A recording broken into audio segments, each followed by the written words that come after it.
4th year के beginning में I was standing कि इंटर्नशिप्स हैं on campus and I have a blank CV. एक बड़ी गलती जो मेरे से हुई, which I recommend no one should do, is I used to have that mindset कि पहले पढ़ेंगे, पहले पढ़ते जाएंगे, जॉब इंटर्न बाद में देखेंगे, प्रोजेक्ट बाद में देखेंगे, पहले पढ़ तो ले, पहले सीख तो ले। सो एक्चुअली पूरा फेज 1 बीत गया, the entire 8th semester went away, phase 1 of internships went away, I got no internship at all, ठीक है। एंड आई वाज लाइक एकदम मतलब ये क्या हो गया, I am a DR1 of my department that point of time and then suddenly कुछ मिल ही नहीं रहा है, all those things। इसी कंपनी में होगा काट दिया आपका, prepared hell on everything, ठीक है। and then day 1 and then all this time happened।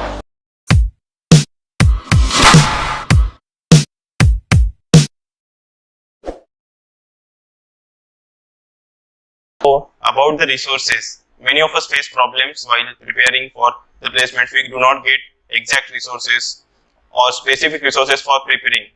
So, did you follow any specific resources, like if your senior had guided you for preparing?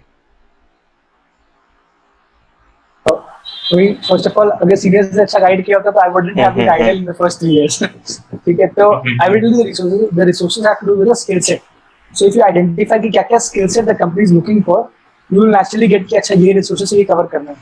तो understand first of all कि skill set wise finance role में 2 things, one are the technical skills, the other are the soft skills। soft skills वाले part में क्या है, verbal and written, and you need to have that because remember I told you sales, trading, SME में बोलना है। It's not like a software वाला job या coding वाला जॉब कि आप मैनेजर को समझाना काफी है। You have to explain your things to the client, you have to convince your clients, you have to talk back and forth in countries across because it's not like कि सब कुछ इसी कंट्री में talk to Hong Kong, Singapore, New York कैसे करके parallelly, उनके accent अलग सब अलग, आपका खुद का अगर आप फंबल मार रहे हो हर 2 मिनट के बाद कहाँ से बात होगी। तो your verbal communication should be great, number 1। Number 2, your written ability, मतलब presentation बनाने की ability, report writing की ability, that should be great। Trust me, both of these skills I acquired via competitions because competition में you have to prepare a report, you have to present, you have to answer the questions by the judges। So you participate more and more competition, it is the best way to train yourself for written and verbal skills। That's the thing। Technical skills, the most important one। Technical में there are the finance oriented skills and there are the math skills।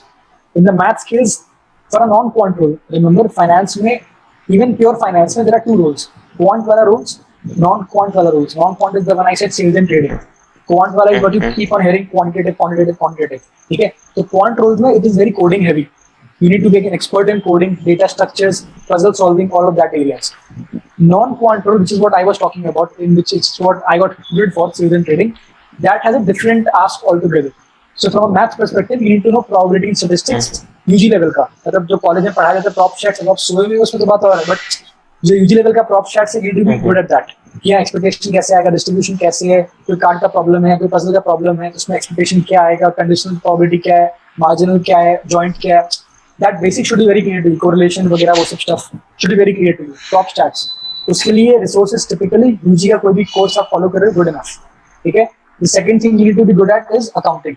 So take an analogy from me, जिस तरह से coding और software में it's like data structures and coding language is the basic support ना, मतलब उसके बाद चीजें शुरू होंगी। In the same way finance में आप कोई भी डिसिप्लिन कर लो, accounting and financial statement analysis is very easy start. If you do not know accounting, which is the language in which finance is written, it's the same way you don't know Python, C anything and you are saying coding करनी है, not compatible, right. In the same way if you don't know accounting, if you don't know financial statement analysis, you will not be able to go ahead. कि बाकी चीजें सीखोगे कैसे अगर आपको basic elementary maths language ही नहीं पता है। तो accounting is the first finance skill you need to have। The second is time value of money।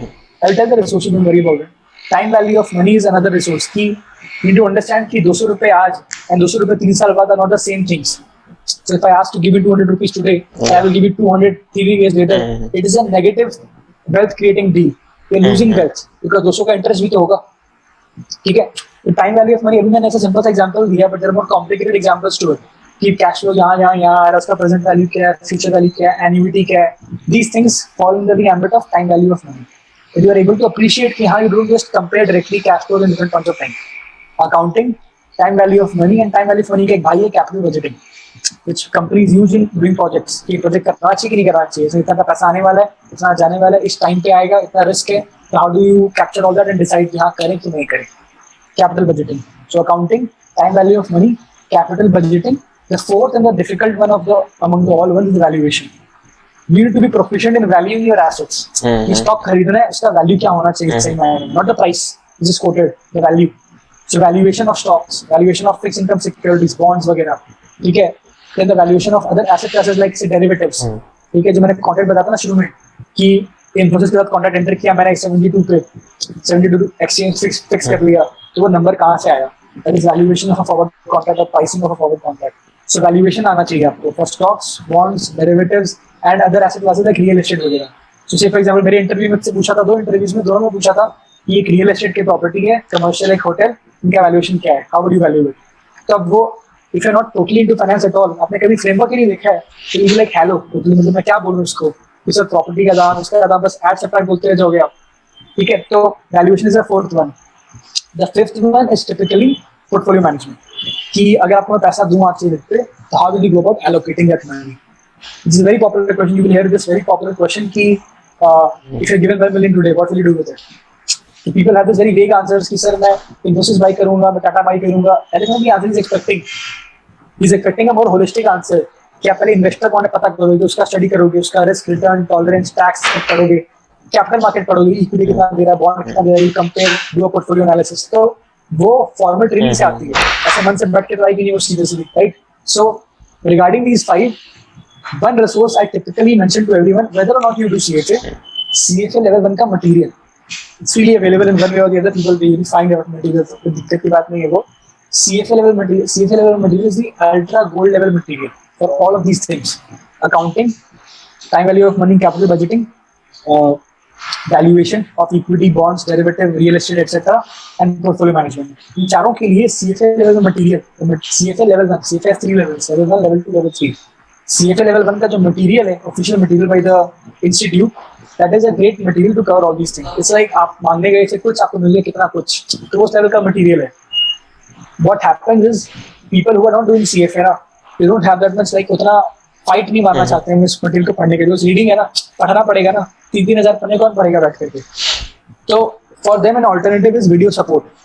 Video support में there is a great lecturer, Ashwath Damodaran.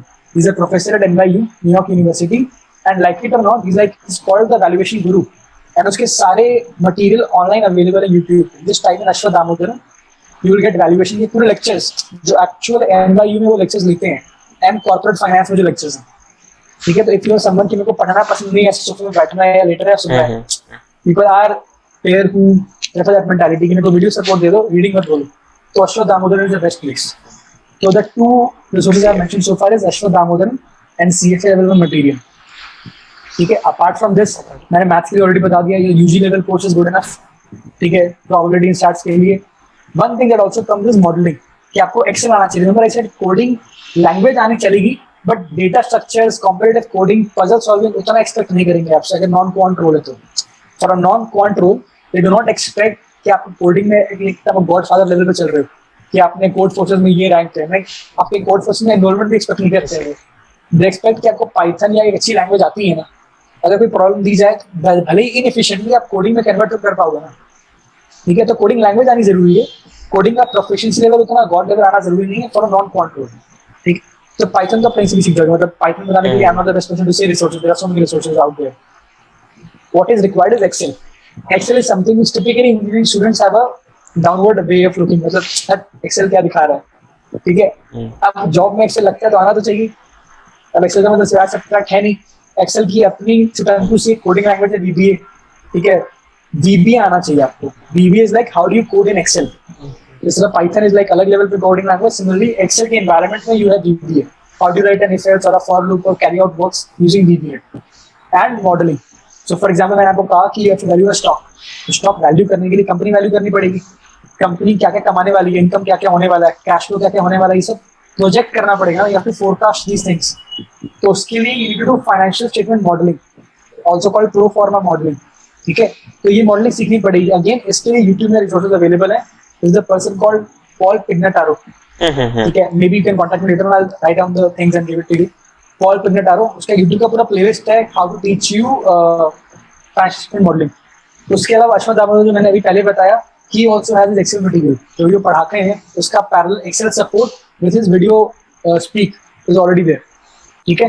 तो Ashwath Damodaran, both his video lectures and Excel वाला support, CFA level material, UG level का props charts का course, finally एक basic awareness होनी चाहिए. Not saying कि आप एकदम एक्सपर्ट हो इकोनॉमिक्स बन जाओ, बट एक बेसिक अवेयरनेस होनी चाहिए इकोनॉमिक्स की. You need to understand GDP क्या है, inflation क्या है, unemployment क्या है, what does that have to do with inflation, why are the returns up, down, low, why are the volatile, stuff like that. So you need to have a basic और good grasp of macroeconomics. Micro की बात नहीं कर रहा हूँ. Micro is like एक company के level पे, बहुत छोटे से लेवल पे. Macro is like nation level पे. Because ultimately, remember I told you wealth management. You have to allocate the money of Amitabh Bachchan or a great sovereign fund or something like that. तो पैसे invest करने के लिए you need to identify ना economy कैसे perform करने वाली है. So you need to be able to do those things. तो उसके लिए last resources, there is a UC Berkeley की professor Martha only. Okay, so I was answering the question about resources. So I told you all the resources. Number 1, CFA level material, CFA level 1 material. Number 2 is regarding Ashwath Damodaran. Okay. Number 3 was regarding his Excel material, or Paul Pignataro for Excel. Number 4, I said Martha only for economics. One more thing which is often used there is like awareness है कि नहीं आपको, मतलब economics समझ गए आप, but are you even up to date with the market? Because understand it's a very lively job. It's not like कि आप एक आइसोलेट जगह में बैठ के कर रहे हो कोडिंग या कुछ कर रहे हो, you don't care कि दुनिया में क्या चल रहा है. They will ask you what is happening recently in the market. Why do you think equity market rallied up or down, or fixed income market up or down? तो ये चीजें न्यूज़पेपर में जल्दी से तुम्हें मिलेंगी नहीं in the way we are usually habituated. तो इसके लिए you can download apps. So for example, very famous app is there FinShots. बहुत लोग इनको फाइनेंस में इंटरेस्ट है, डाउनलोड कर रहा है. FinShots as an app, daily basis पे लाइक 9 बजे रिमाइंडर आएगा कि ये न्यूज़ है आज की, पढ़ लो. तो इसलिए आपका डेली का एक होमवर्क हो गया कि हाँ बेसिक अवेयरनेस है. तो अल्टीमेटली ये रिसोर्सेज हैं. ऑफ कोर्स हर एक का टेक्स्ट बुक एनालॉग भी मिल जाएगा if you search top 5 books for statistics. अच्छा हाँ, एक लास्ट बताना भूल गया रिसोर्स फॉर स्टैटिस्टिक्स. ठीक है, statistical knowledge is definitely needed. मतलब मैंने जो प्रॉप स्टैट्स कहा था ना, तो होता क्या कॉलेजेस में प्रोबेबिलिटी होती है, इसमें स्टैटिस्टिक्स पढ़ाते नहीं है. वो कोर्स का नाम होता है सिर्फ प्रोबेबिलिटी एंड स्टैटिस्टिक्स. ठीक है, स्टैटिस्टिक्स पहुंचते कोर्स खत्म हो जाता है. एक सेमेस्टर में इंसान कितना पढ़ाएगा? What is needed is applied statistics, मतलब regression, time series, ARIMA, ARMA, GARCH, ये सब stuff. So that falls under the subject area of econometrics. Econometrics के लिए once again, if you go and search, मैं YouTube material बता सकता हूँ. जैसे खान अकेडमी है ना, वैसे ही उसका like consider step high types is Ben Lambert for econometrics. तो Ben Lambert में वही वो ऑरेंज कलर से लिख रहा है, येलो कलर से लिख रहा है, बोल रहा है और गॉड लेवल समझा रहा है. तो for econometrics, Ben Lambert. So I told you a couple of people names, okay? Ben Lambert for econometrics, okay? I told you Martha only for economics, Ashwath Damodaran for corporate finance and valuation, and CFA level and material. Okay? So these I believe, मतलब ये best resources हैं which I used to use obviously. If you go through some other person, उसने naturally कुछ और resources use किए. It would be better if you can compile those resources and send to me, then I can share with all of these people who are different. Okay, so yeah, moving forward. So, how did you start your preparation for CFA in college? How did you manage the time for preparation? I told you, it's a question which you are assuming कि college में बहुत पढ़ाई हो रही है, which is true if you are in a department like electrical engineering. कि पढ़ाई हो ना हो, काम तो बहुत है. But if you are in a department like economics, you will have a lot of spare time. I'm being very honest with you. I'm not trying to say कि मैंने कैसे टाइम निकाल के किया, टाइम बहुत था. ठीक है, I mean there is a reason कि economics is considered to be easy in colleges, at least in my college, because you know कि क्या पढ़ाने वाले हैं वो, you know वो बहुत धीरे-धीरे पढ़ाने वाले हैं. मतलब उनके लिए डेरिवेटिव लेने में उनको 2 घंटा लगने वाले हैं. आपको पता है आप पीसीएम करके आओ, डेरिवेटिव ऐसे धां हो जाएगा. ठीक है, तो वो बहुत स्लो पेस में चल रही होती है क्लासेस. एंड फ्रैंकली स्पीकिंग, मतलब आई लाइव जाने वाला है, मैं उतना डेरिवेटिव से बोलूंगा नहीं, but you can prepare 1 week in advance for exams. ठीक है, लेकिन score a great CGPA because लोग हैं जो कि पहले भी शुरू नहीं कर रहे होते हैं, तो सीजी वाला इशू सॉर्टेड रहता है. ठीक है, एनीवेज बहुत कुछ ग्रेट सिखा रहे नहीं होते as per my opinion. I am strongly been against the kind of teaching which they do in the teaching my department. तो टाइम बहुत बचता है. That is not a question कि टाइम कैसे निकलेगा. हाँ, if you are in a department which is challenging, it requires a lot of like काफी effort जा रहा है डे इन डे आउट, तो you require a lot of time lap between you give your CFA. For example I prepared CFA in like about around 6-7 months. बहुत आराम से prepare किया. If you want you can take like 8 months, not a problem. तो preparation पीछे से शुरू करो, because eligibility wise आपको रुकना पड़ेगा ना. You can not be eligible for CFA level 1 right away in your second year और थर्ड ईयर. आपको फोर्थ ईयर तक वेट करना ही पड़ेगा उसके लिए. तो स्टार्ट प्रिपेयरिंग अर्ली ऑन. होता क्या है, लोग अगर बहुत ज्यादा अर्ली प्रिपेयर करना शुरू करते हैं तो भूल जाते हैं. तो लाइक थोड़ा सा ध्यान रखो, like I would say 6-7 months irrespective of department is okay. If you are in department की जहाँ बहुत ज्यादा इफेक्ट टास्क आपको मिलता है तो 7 months tops. You require like 3-4 hours का इन्वेस्टमेंट ऑल्टरनेट डे बेसिस पे, ढंग से इन्वेस्टमेंट, ऐसा नहीं बस पढ़ लिया नाम के लिए. If you are in department, मेरे जैसे डिपार्टमेंट जहाँ पे कुछ सारा कुछ है ही पढ़ाने को उनके पास, ठीक है, तो लाइक 3 months भी काफी है. और मैंने 6 months 7 months लिया, मतलब आराम आराम से करते हुए जा रहा था.